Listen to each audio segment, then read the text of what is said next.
So good morning ma'am, this is our group activity for today. So the first maritime related unethical issues we research about is the MT Heroic Idun case 2022-2023. Background: in August 2022, the MT Heroic Idun, a Marshall Islands flag crude oil tanker, was accused by Nigeria of attempting to lift crude illegally and of failing to identify itself to naval forces. It was detained in Equatorial Guinea and later handed over to Nigeria, where its multifunctional crew was imprisoned for months. So the first unethical issues involved is the violations of seafarers' rights.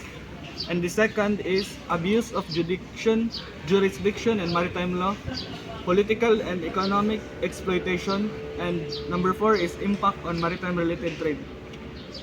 So the first is crew were detained without prompt illegal hearings and faced restricted.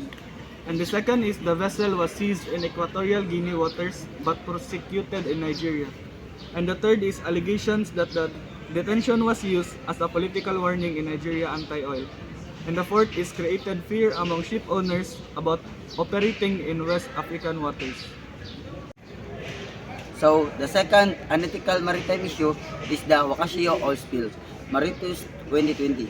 The MV Wakashio, a Japanese-owned bulk carrier, ran aground off the coast of Mauritius in July 2020, spilling over 1,000 tons of oil into a protected marine ecosystem. Investigation revealed navigational negligence and possible corporate cost-cutting or safe routing. So, the unethical issues involved is negligence in safe navigation, failure in corporate responsibilities, environmental irresponsibility, and inefficient in compensation.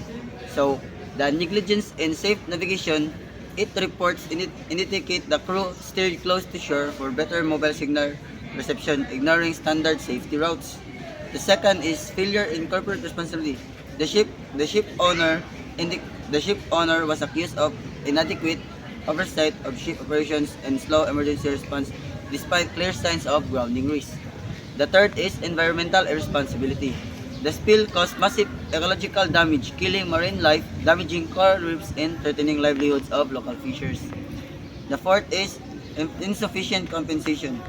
Mauritius claimed that the financial settlement did not reflect the true environmental and economical cost of the disaster. Kinigana, go.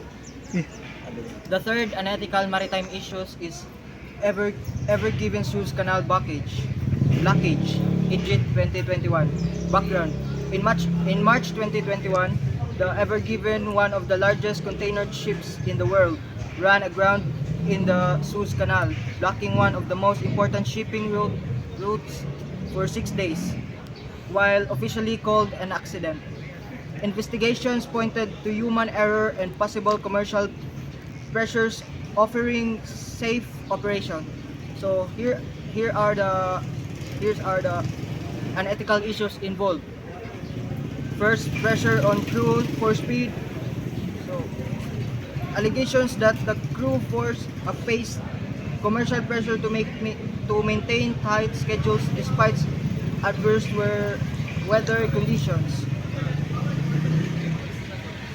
Number 2, failure to identically prepare for navigation risk.